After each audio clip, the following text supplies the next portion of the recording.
Come on, Yolanda. Stay with me, baby. Now, I ain't giving it to him, Vincent.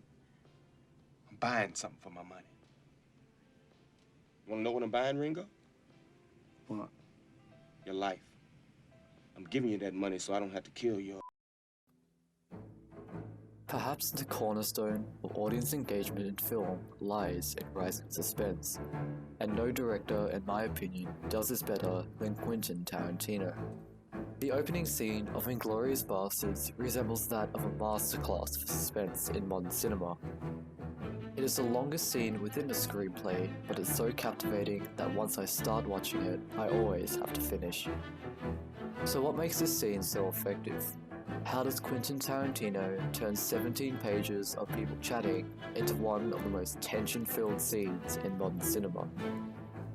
Today, I plan to analyze the creative choices Tarantino makes, breaking down how Tarantino, through the use of cinematic techniques, manipulates you into feeling suspense for characters you have no emotional investment in. This is how Tarantino creates suspense.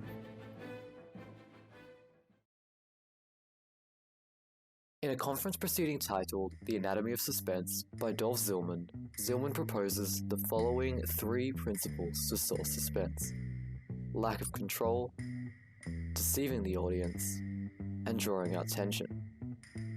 All 3 concepts are heavily at play within the opening scene. Tarantino's use of cinematic techniques only serves to exacerbate these principles. So, without any further ado, let's get into the analysis.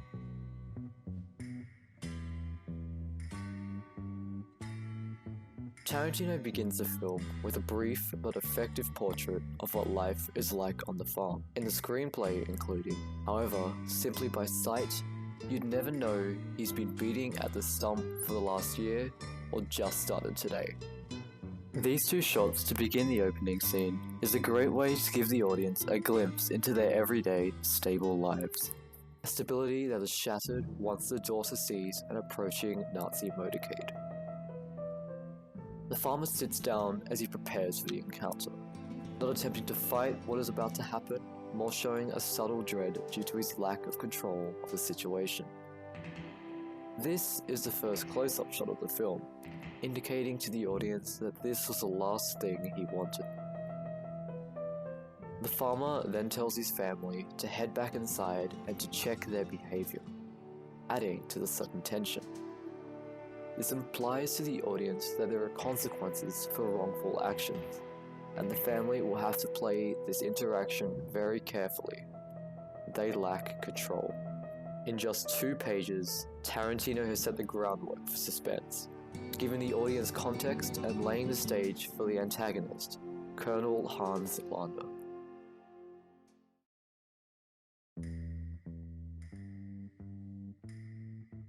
Upon stepping into the house, the visual symmetry of the shot aligns us with the farmer and his family. The first viewpoint is between 2 of the daughters, as if we are standing with them. When we get the reverse shot, it seems like the view has rotated a full 180 degrees. Tarantino incorporates this square-on framing to trap us within the scene, aligning us emotionally with how the family feels under Landa's presence. As Landa notes the attractiveness of the farmer's daughters, we observe the framing of the soldiers outside. Despite Landa's pleasant demeanor, we are given a stark reminder of the power he has over the family. Landa subtly flexes his power throughout the scene constantly, such as when he requests milk over wine. An innocent enough request, but we notice how he grabs the daughter's arm, subtly checking her pulse.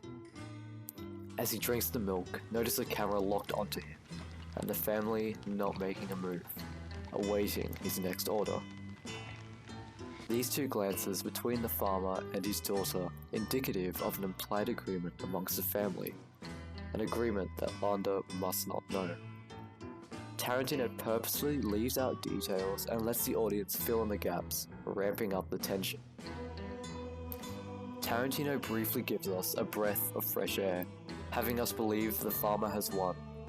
That is, until Landa requests another glass of milk, and we, the audience, learn of what's truly at stake, the Jewish family under the floorboards.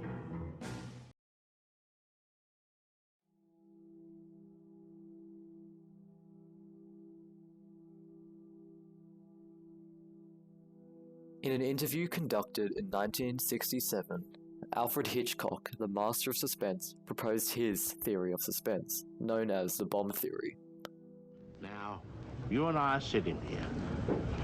Suddenly a bomb goes off. Up we go, blown to smithereens. What have the audience had watching this scene? 5 or 10 seconds of shock. Now, we do the scene over again. But we tell the audience there's a bomb underneath this table and it's going to go off in 5 minutes.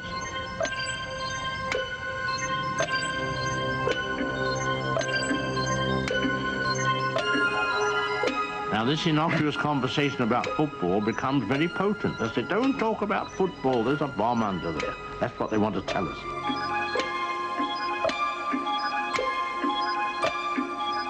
Then their anxieties will be as long as that clock ticks away. Throughout the rest of the scene, Tarantino stretches out the tension, almost teasing the audience, such as making Landa put a halt to his interrogation to smoke a comically large pipe. However, Tarantino knows that he must provide the audience with a catharsis from such a highly suspenseful scene. The zooms here, indicating the rapidly rising tension between the two characters as Landa finally breaks the farmer. You're sheltering enemies of the state, are you not?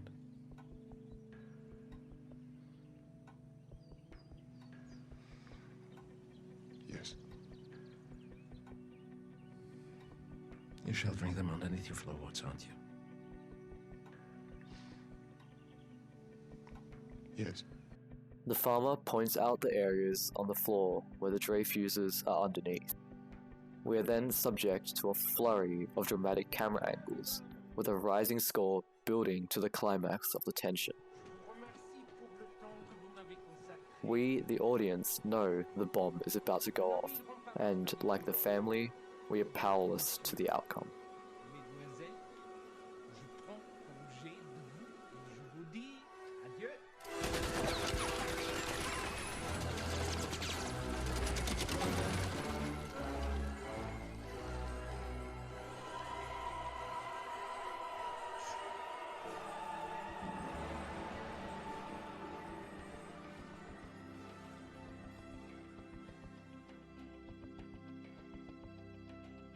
There are many ways to create suspense in a story.